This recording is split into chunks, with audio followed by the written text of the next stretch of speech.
Ce soir-là, j'ai été chercher la saison 8 de The Walking Dead. Un DVD que j'attendais particulièrement. Depuis quelques mois, j'ai été le chercher avec mon ami Paul, à la Fnac. Et ces DVD, ces pochettes de DVD me donnent toujours envie. Mais ce qu'il m'a rappelé, sur ce DVD, cela m'a rappelé aussi un souvenir et un petit clin d'œil à ma toute première vidéo sur YouTube. Ce n'était pas ma première, mais plutôt ma deuxième. Ce jour-là, j'avais présenté mes vidéos, et aussi la saison 7 à l'époque en DVD. Et aujourd'hui, je me retrouve à présenter la saison 8. Alors oui, ça se fête. Ça fait 1 an que je suis dans YouTube. Ma chaîne Cinéflo s'est ouverte en janvier, mais cela compte comme si ça avait été en octobre, car en octobre c'était mon ancienne chaîne. Donc ça fait 1 an, si je devais compter toutes mes vidéos, que j'ai commencé YouTube. Et ces pochettes de DVD Walking Dead sont toujours aussi spectaculaires, toujours aussi swag, je sais pas comment on dit. Et c'est bel et bien ma série préférée. Et j'ai hâte d'avoir toutes les saisons, j'ai hâte que tout se réunisse. Parce que quand je les vois tous alignés comme ça, mes saisons, ah, je suis fou quoi, je vis quoi, c'est une série que j'adore particulièrement, même si beaucoup la critiquent. C'est une superbe série, avec des acteurs mémorables et formidables. Surtout Jeffrey Dean Morgan et André Lincoln. Ce sont tous des bons acteurs. Et je les adore. Vive Walking Dead. Vive le cinéma. Vive les séries.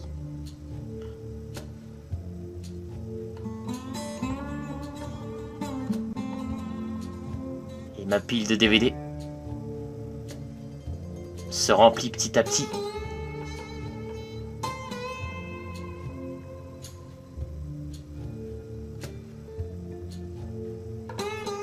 Et dans 1 an, la saison 9 sera aussi à moi, en DVD. Celle d'ailleurs que je vais vous parler aujourd'hui. De l'épisode numéro 3. De la saison 9. Go.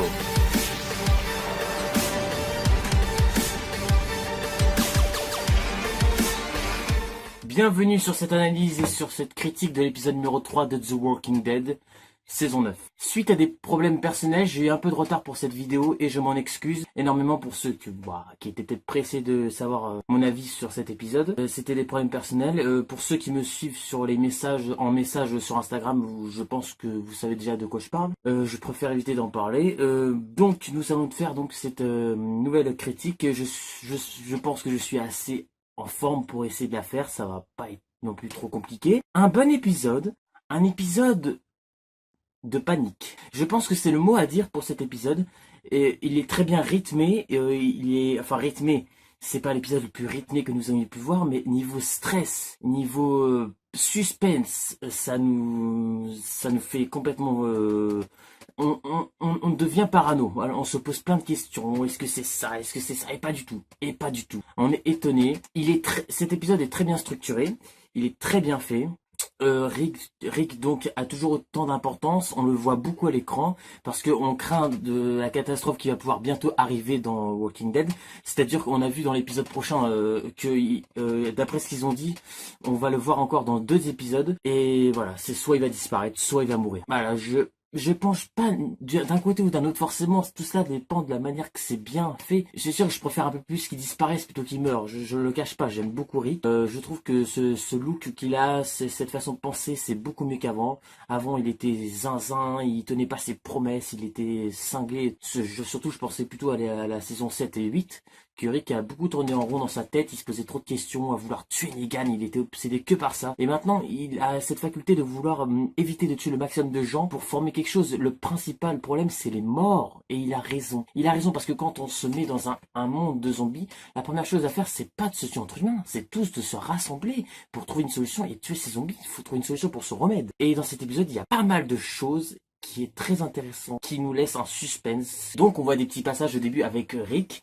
qui donc se réveille comme tous les matins, qui embrasse Michonne, qui va voir Judith, son enfant, et puis qui passe des bons moments ensemble, comme si l'apocalypse n'existait pas, limite. C'est le jardin des rêves, l'endroit des rêves. C'est vrai que j'ai pas envie de dire que c'est ça, mais vis-à-vis de Judith, je suis d'accord de lui montrer quand même que le monde est plutôt beau, parce que si elle voit une mauvaise image, surtout que si Judith tombe face à face avec un zombie, parce que ça ne lui est jamais arrivé, je crois. Ou alors si ça lui est arrivé, oula, il y a longtemps, enfin sa psy c'est peut-être déjà arrivé, mais c'est rare. Bah c'est ça le problème, c'est que malgré qu'il faut quand même lui annoncer que ce monde n'est pas rose, il faut quand même lui montrer des belles choses de la vie, quoi. Et c'est ce que Rick construit dans son endroit, dans Alexandria. À l'extérieur, c'est le danger, mais à l'intérieur, il essaye de montrer un paradis. Mais ce n'est pas ça. Ce n'est pas ça, malheureusement. Quand elle va commencer à grandir, parce que si elle meurt pas avant, bien évidemment, parce que dans le livre, elle est toujours pas morte, je vais préfère vous prévenir, cette vidéo va être bourrée de spoilers. Spoiler, alerte, hein, oui, comme d'hab, voilà. Il faut pas non plus qu'elle s'imagine que le monde est rose. Voilà, il faut qu'on lui montre plusieurs choses. Et donc, cet épisode va tourner sur l'intrigue de la mort de Justin. Oui, je me rappelais plus de son nom dans l'épisode, quand j'ai fait la critique de l'épisode numéro 2, ça va, j'ai oublié complètement. Il s'appelait Justin, le sauveur un peu, que j'appelais bourré, enfin un peu bizarre et tout. Qui d'ailleurs a eu un petit rôle, pourtant l'acteur, je crois que je l'avais déjà vu dans une série ou un film, je sais plus trop. Et je suis étonné qu'il ait eu un petit rôle. Si ça se trouve, il voulait juste faire une participation parce qu'il adorait cette série. En tout cas, bah c'était une petite participation assez sympa, il jouait bien en plus, ça va. Il jouait bien le mec un peu pas sympa, j'ai envie de dire plus, hein, mais il jouait très bien. Donc moi j'avais voté que ce soit les chuchoteurs, j'étais à 95%, j'étais sûr que c'était les chuchoteurs. Et bah non. Alors on s'est dit aussi que ça pourrait être le retour de Dwight. Alors sérieusement, d'un côté j'aurais été content de le revoir, mais d'un côté ça aurait été trop simple. Parce qu'on sait que Dwight n'aime pas vraiment les sauveurs. Là, à revenir tuer comme ça, tous un par un, alors qu'on sait que tous les sauveurs ne sont pas forcément méchants. Non. Est-ce que ça aurait été Daryl? Alors ça aurait été possible, mais je sais très bien que Daryl n'aurait pas fait ça comme ça, il l'aurait fait devant tout le monde, il s'en fout complètement. Comme il l'a dit à un moment donné même, je crois. Puis ça aurait été trop simple de toute façon. Alors il nous restait une hypothèse comme quoi les sauveurs s'entretuaient pour faire croire au final au groupe d'autres sauveurs qu'en fait la cause c'était l'équipe de Rick qui avait tout fait ça, déclarer une nouvelle guerre entre les sauveurs et Rick. Ce qui aurait été pas mal comme idée, mais on pouvait plus chercher. Alors moi j'avais l'hypothèse vraiment que c'était les chuchoteurs, l'arrivée des chuchoteurs, que ça allait laisser un vrai suspense. Qui ça aurait pu être? Donc le royaume, en sachant qu'ils n'aiment pas les sauveurs, ça aurait pas été bien recherché. Maggie, elle n'aime pas les sauveurs, ça aurait très bien pu être Maggie, mais au final, leur idée était vraiment pas bête. C'est pas Jadis, c'est pas Georgie, c'est personne de tout ça, de toutes les communautés que nous avons vues. C'est tout simplement une communauté qui restait assez isolée, qui se montrait mais pas vraiment, mais qu'on savait qu'ils n'aimaient pas les sauveurs du tout, et que la cause de tout ça c'était Simon à l'époque. Ça y est, je pense que vous avez deviné, Oceanside. Tout simplement. Et je trouve que c'est pas bête, parce que même moi, pour moi, Oceanside, c'est bon, ils sont là, mais ils sont pas là, quoi. Ils servaient à rien du tout, limite. Et là, ils ont eu une importance qui est pas forcément tout positif à fond, parce que du coup, je vais vous expliquer. Oceanside, donc, on savait très bien qu'à l'époque, Simon était l'ancien chef qui commandait la troupe des sauveurs, et que les sauveurs étaient vraiment cinglé à cette époque. C'est pour ça que Negan était arrivé à ce moment-là. Il devait vagabonder, il devait être avec Dwight à ce moment-là, et que c'est après qu'ils ont découvert le sanctuaire, et que Negan avait fait la peau à Simon, mais qu'il n'avait pas encore tué, puisque à l'époque, voilà, c'était avant l'arrivée de Negan dans la saison 6 à la fin, donc voilà évidemment. Mais après on sait très bien que Negan a tué dans un duel dans le sanctuaire, il a tué Simon, il l'a étranglé, il était vraiment en rage, on se rappelle de ce moment, et je trouve que ce moment était très bien, c'est sanglant, c'était toujours un de mes trucs. Et donc du coup, la principale victime là, qui est, l'une des dernières, parce qu'il y en a plusieurs je pense qui ont été tués évidemment, c'était Arat, qui à l'époque quand elle était le chef c'était Simon. Arat était en train d'exécuter, je crois elle avait exécuté la sœur de, je sais plus trop son nom, la fille d'Oceanside, je vous la montre. Elle avait exécuté sa sœur en disant aucune exception, et avec le sourire, donc ce qu'on a su. Et Maggie et Daryl étaient là à ce moment là. Alors on sait que Daryl et Maggie n'aiment pas les sauveurs vraiment. En sachant peut-être qu'il y a des bons sauveurs, mais pas énormément. Et Maggie n'oublie pas le fait que les sauveurs sont des gens vraiment tordus et bizarres. Negan, elle pense aussi à ça. Et Daryl vis-à-vis de Negan, quand il avait été torturé dans le sanctuaire, maltraité par plein de personnes, des sauveurs. Voilà, on sait qu'ils n'aiment pas les sauveurs. On sait ce qu'ils ont vécu. Par exemple, Rick n'a pas été enfermé dans un sanctuaire et torturé par Negan, donc c'est pas pareil, il peut pas savoir. Et du coup, malgré tous les mots de Arat, elle est en train de supplier, en train de commencer à pleurer. Elle s'est fait tuer. Ah oui, je vous avais prévenu, spoiler. Elle s'est fait tuer par... Je crois qu'elle s'est... Oh, je sais, j'ai pas envie de dire son nom parce que je suis pas sûr que c'est ça. Mais voilà, elle s'est fait tuer par fille d'Ocean Side. Et Maggie et Daryl n'ont rien fait. Ils ont regardé, ils ont dit vous pouvez le faire, vous pouvez l'exécuter.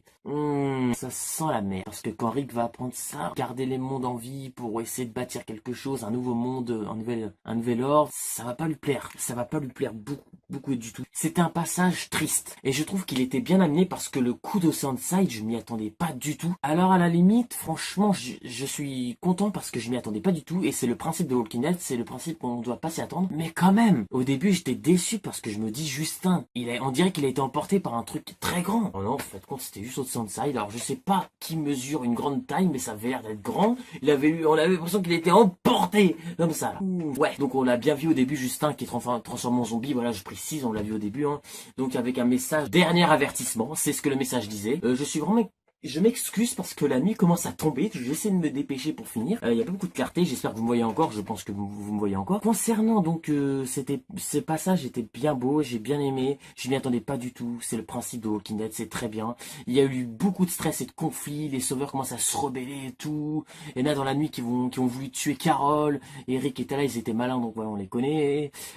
C'était vraiment bien amené, on a vu Maggie qui se battait un moment contre des zombies, on a toujours un doute si quand on voit un zombie c'est pas un shooter, parce que le premier à un moment donné on a vu un premier là qui était habillé en noir, lui on aurait cru un civil, enfin un civil, on n'aurait pas cru un zombie limite. On se pose des questions, parce que oui, j'ai oublié de préciser, parce qu'il y a une abonnée que je suis, hein, évidemment il n'y a pas que Valou, il n'y a pas que Michael Jean, Captain Popcorn, il y a aussi, je sais plus comment ça s'appelle, mais en tout cas fait des reviews théories. Est-ce qu'elle a vu? Je pense que c'est la seule, je sais pas si c'est la seule, mais alors c'est peut-être pas ma YouTube favori, mais en tout cas, pour remarquer des détails, franchement des super détails que presque personne ne peut remarquer. Elle est très douée. Et c'est pour ça que je lui dis félicitations parce que même moi, j'ai pas pensé à mettre au ralenti ou pause à ces moments-là. Alors j'adore cette youtubeuse, même si c'est pas ma youtubeuse préférée, mais je la suis tout le temps à chaque vidéo, je regarde pratiquement toutes ses vidéos. Les chuchoteurs sont déjà là. Logiquement, ils sont déjà là. Oui, bah vous vous dites, bah évidemment, et Florian, évidemment, on n'est pas bêtes, ils vont être dans la saison 9. Non, on les a vus. Oui, bon, bref, je vais passer à la suite. En gros, dans l'épisode numéro 2, j'avais pas remarqué les petits détails. Si on met au ralenti quand on voit des plantes zombies, c'est pour ça que dans l'épisode 3, je vais regarder et tout, je vous dirai ça dans la prochaine critique de Walking Dead. Mais mais c'est sûr et certain, c'est pas un signe, c'est pas un clin d'œil aux shooters, c'est eux. Regardez, les images dans la BD, et les images, tout simplement, je vais vous les montrer, attention, ça fait vraiment flipper, c'est vraiment flippant tout ça. Voilà. Alors on voit bien que sérieusement, le regard, tout ça, c'est pas un regard de zombie. La personne regarde en face. Enfin bref, je vais pas répéter. De toute façon, allez voir la chaîne de cette youtubeuse. Je pense qu'elle est assez connue. Elle est formidable. Elle découvre vraiment des choses superbes. Allez vraiment jeter un coup d'œil. Elle le dit au bout de 16 minutes, je crois, ce passage quand elle essaie de nous dire ce qu'elle a vu. Et elle a raison. C'est les mêmes traits et ça fait flipper. Le pire, c'est qu'ils sont là et ils sont pas là. C'est-à-dire que ils se font tellement discrets. Ils ne parlent pas, ils donnent pas signe de vie. On voit pas de meurtre, il y a rien de tout ça. Mais ils sont là quand même, ils observent avant d'attaquer. Et c'est ça qui fait flipper. C'est ça qu'on aime dans Walking Dead. Et c'est ça que nous aurons bientôt affaire aux chuchoteurs. Et oui, c'est une grande menace, très grande menace. C'est l'une des plus grandes menaces de Walking Dead. Parce que Jack Negan, le gouverneur, les cannibales, les loups, tous ceux qu'on a vu là, les cinglés. Et Simon, je compte Simon aussi parce que Simon c'est un vrai cinglé. Shane, je le compte aussi parce que vu comment il était vers la fin, voilà. Il y en a plusieurs qu'on pourrait compter comme ça. Je vais pas tous les rester parce que je pense qu'il y en a d'autres. Mais voilà quoi. Eux c'est l'un des pires. Je me demande même si c'est pas les pires. J'ai un doute, je sais plus. Voilà, en tout cas, je voulais juste dire ça. Concernant Anne, donc jadis, qui est amoureux de Gabriel, la nuit elle retourne dans son ancienne décharge et elle prend une espèce de talkie-walkie en discret. C'est vraiment, on a l'impression que elle cachait des choses depuis le début. C'était comme vis-à-vis de Simon quand on savait pas que c'était un ancien taré et que limite on croyait au début que c'était Negan le pire, mais non, c'était Simon. Et ben c'est pareil, sauf que c'est pas dans le même point. Parce que si on avait su à l'époque que Simon avait tué tous les hommes et les enfants d'Ocean Side, dès le début ça aurait pas été une surprise, un suspense. Mais là c'est pareil. Jadis rentre donc dans la décharge, elle prend le talkie-walkie et elle dit, elle a une voix qui tremble. On sent que la personne à l'autre bout fait flipper. Elle sait qu'il y a un danger. Et moi je me suis dit, oh bordel Florian, c'est pas possible. Je vais encore me dire que c'est les chuchoteurs. Les chuchoteurs. Est-ce qu'ils ont un talkie-walkie dans la BD? Parce que vous allez me dire, mais non, c'est les gens d'hélicoptère. Ça veut rien dire. Est-ce qu'on n'a pas, ils ont pas dit, hein, dans Otokebuki qu'ils avaient un hélicoptère, ça veut rien dire, c'est peut-être pas les mêmes personnes, hein. Ou si ça se trouve, c'est les gens de l'hélicoptère. C'est aussi peut-être le groupe, le fameux groupe qu'on a vu dans la bande-annonce, on a vu un petit extrait, un petit extrait, excusez-moi, je parle un peu trop vite. On dirait le rire jaune, le rire jaune, il parle très vite aussi, je suis Ah ouais, j'adore ces vidéos, mais c'est vrai qu'il parle un peu vite. Mais moi, je pense franchement que c'est une espèce de base qui veut, comment dire, analyser les zombies pour ça, par rapport au virus, trucs comme ça, ou c'est les chuchoteurs. Et si jadis connaissaient déjà les chuchoteurs depuis longtemps, parce que apparemment ils habitent loin, ces gens-là, ils ont dit, parce que Gabrielle était en train d'écouter tout simplement sa conversation, et puis elle a dit, t'es un A ou un B? Je pensais que t'étais un A ou un B. Oh là, c'est quoi ça, un A ou un B? Mais bon, bah oui, j'ai pu remarquer à moi-même, je sais pas si d'autres personnes l'ont remarqué, je n'ai pas vu toutes les critiques que tous les gens ont fait, mais un A, ça me dit quelque chose. Je crois que Jadis a déjà écrit des A une fois dans la saison 8, à un moment donné, quand elle enferme Rick dans un conteneur et tout, des A. On en a déjà vu d'autres, je crois, d'autres personnes, peut-être les cannibales, ou je sais plus trop. Les loups, ah non, les loups, ils écrivaient un W, c'était un wolf. Il y en a peut-être d'autres. Mais ça, c'est un suspense, on pourrait se poser plein de questions comme ça. Pourquoi elle utilise des rôdeurs à chaque fois un peu bizarres pour essayer de mordre les victimes, comme avec Negan, comme avec Rick, comme avec Gabriel? On a vu dans le prochain épisode qu'elle va essayer de faire pareil avec Gabriel. C'est bizarre, ça. On dirait qu'elle avait essayé de garder les gens. Les gens sont une espèce de ressource comme Negan, mais elle, c'est pas pareil. Elle veut vraiment les garder pour en faire quelque chose de très précis. Et c'est pour ça qu'elle a assommé Gabriel, parce que elle lui proposait, viens, on part ensemble, parce que elle est très soupçonnée par les gens à chaque fois quand on va dire quand on va dire que les sauveurs se faisaient tuer, bah on avait un doute sur elle, on n'essayait pas de la protéger quand on la soupçonnait, à part Gabriel. Puis du coup, bah elle est pas trop admise par rapport à l'équipe de Rick et des autres. Elle se sent pas trop parmi ce groupe, et c'est pour ça qu'elle propose à Gabriel de venir la rejoindre pour aller. C'est assez loin, mais tu vas te sentir bien, on sera heureux. Le A et le B, je sais pas. En tout cas, il y a un truc positif et l'autre c'est négatif. Je sais pas c'est quoi comme genre de phrase. Je n'ai pas vraiment d'idée. Et puis vu qu'il fait nuit, de toute façon, là, vous allez plus me voir bientôt, là, il faudra vraiment que je me dépêche à terminer. Après tout ce qui s'est passé, après tout ça, là, après ce que Maggie, donc, commence à vouloir reprendre, de remonter un peu la pente au niveau qu'elle veut refaire ses anciennes habitudes, c'est-à-dire depuis la saison 8 à la fin. Quand on savait qu'elle voulait reprendre sa revanche sur on sait qui, sur Negan. Elle va aussi essayer de le faire sur Rick, je pense. Et puis Daryl le suit toujours. Jésus, je pense qu'il sera là aussi. Et on a vu à la fin de l'épisode tout simplement que Maggie dit à Daryl, en partant dans une allée dans la forêt, il est temps d'aller rendre visite à Negan. C'est chaud, je prie pour que Negan n'y meure pas, pour que Daryl aussi ne meure pas, parce que je trouvais qu'il remonte un peu la pente. Maggie, est-ce qu'elle doit mourir? Pas, c'est compliqué, parce que j'ai du mal à penser qu'elle va changer, mais si elle meurt, son enfant et tout, là, il vient à peine de naître, ah, ce serait dommage, ce serait emmerdant pour plusieurs personnes, je pense. Je sais pas comment cet épisode va être structuré, le prochain, mais je pense que Maggie va faire genre arriver à Alexandria. Déjà, elle voulait pas vraiment y aller. Alors, est-ce que les gens d'Alexandria vont savoir que si elle rentre, c'est pas pour essayer de tuer Negan? Est-ce qu'ils savent aussi que Negan est prisonnier là-haut? Ça, je sais pas. Il faudra que Rick se dépêche, parce qu'on a vu que Rick va réaffronter Daryl. Mais là, ça va être plutôt un combat sérieux. Ça va pas être un petit combat entre amis ou truc comme ça qu'on avait vu dans la saison 8.